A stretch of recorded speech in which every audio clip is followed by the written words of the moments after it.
So prime rib of beef is so incredible with this beautiful meritage from Rappahannock Cellars.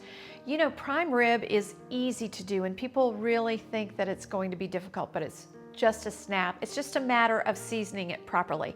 So here I've got a 6-pound roast and it's been trimmed up really, really well by the butcher. What you want to look for is to make sure that you have a little bit of a fat cap like this so that when you go to cut it, you're not thick with fat, but you have enough fat that it will melt into your meat and really tenderize it. So let's talk a little bit about how to do that.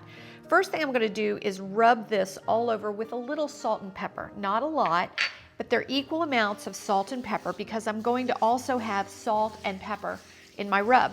Now technically, just using salt and pepper is what we call a dry rub.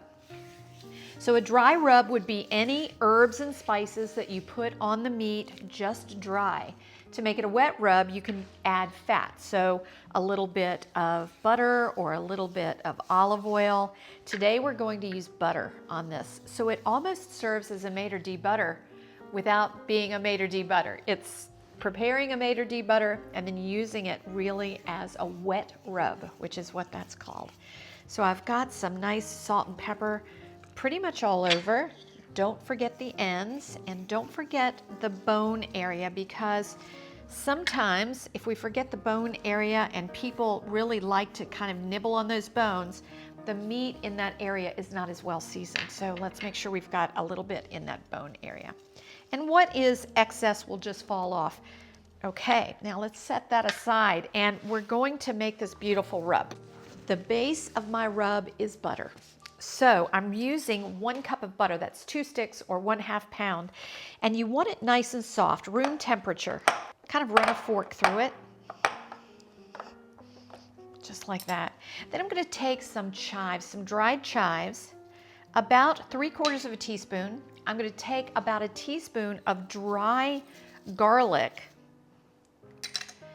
about 1/2 teaspoon of basil or oregano, you can use either one. 1/2 teaspoon of dried thyme, and here you can use fresh in all of your herbs. Just remember to triple those if you're using fresh.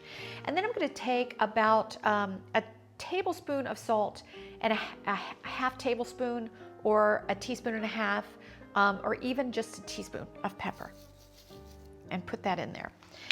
And then the herb that really makes this is rosemary. Rosemary with beef is just so perfect, and I love to use rosemary in all of my beef rubs because the rosemary really brings out that intensity of meat flavor. I like rosemary with lamb and with beef. And you don't want to get too much of that stem. Make sure that you're just getting the beautiful herb leaf. And don't snip them too big. You want them about 1/2, maybe even 1/3 of their length. All right, now I've got that in there, and let's mix it together.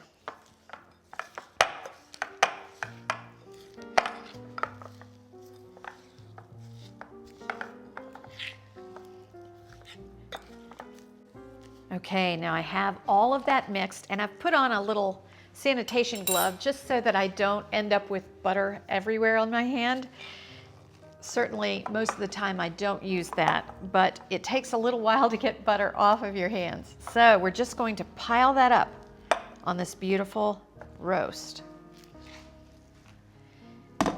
And working from this top, we want to just start pressing that butter all over. You're creating a cap to go on the roast. So again, this is a wet style rub. Lots of butter. And this beautiful, beautiful roast. And don't worry if you pick up a little bit of that salt and pepper that's already on your roast, that will be fine. Now, if you don't like a lot of butter, you can actually make this rub using more herbs, more salt and pepper, double or triple it, and then put in about 2 tablespoons of olive oil just to moisten it and rub it all over. And in that case, I would rub it even on the sides and on the bottom of the meat. Because the butter will melt off, we're not going to put it up under. We're just going to put it on the cap. And I'll be back in just a second to show you how to build your roasting rack so that you can roast this delicious prime rib of beef. So here I have my baking pan set up. This is a nice roaster pan, and I put in about 1.5 pounds of carrots that I washed but I didn't peel. 1 full bunch of celery that I just chopped, and 1 large white onion that I peeled and just cut into quarters. Then I cut again into 8ths. All right, so the next thing I want to do is put in a couple of my sprigs of my rosemary. And I usually take off those sprigs where I really chopped it, so that if I want, I can use a little of the rosemary as a garnish. There we go. Then I want to take about 3/4 cup of red wine. And here's my little secret ingredient, a double shot of espresso. Now, if you don't have espresso, no problem. Just use a nice dark roast coffee, and you can double that. I have about 1/2 cup. If you want, you can put in more, but I find that a nice strong 1/2 cup of coffee works. Now I'm using what I call a strong beef stock. Everybody asks me, what is a strong beef stock? I don't understand that. Well, to me, strong is more potent.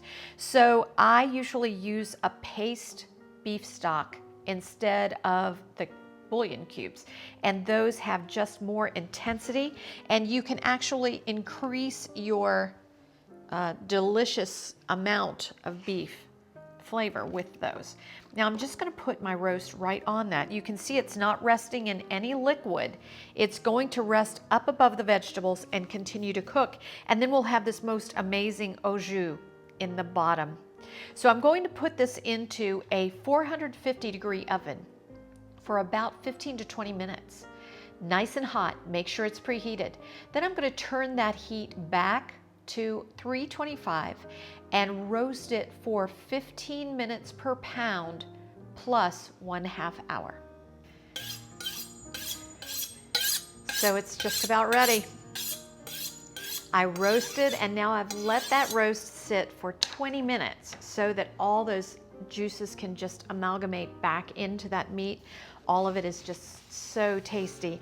I'm going to sharpen my knife and then make sure that I wipe down that blade just in case I have any little fibers on it. So here's how we finish everything.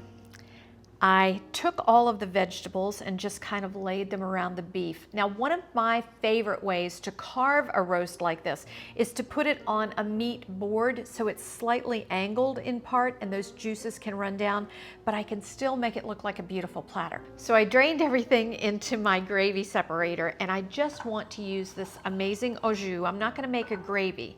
I just want to use the au jus. And you can see that you can just pour all of that gorgeous au jus right into a gravy boat, and it's ready for you. Now let's carve our beautiful roast. See what this looks like on the inside. Oh, it's so tender, it's so juicy.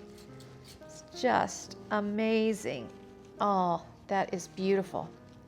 You can see this gorgeous roast on the inside. On the exterior sides, it will be a medium. On the inside, it's going to be medium rare.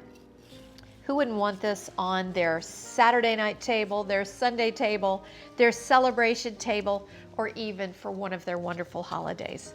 So let's pour that out with this beautiful Meritage from Rappahannock. This is gorgeous, just a gorgeous wine.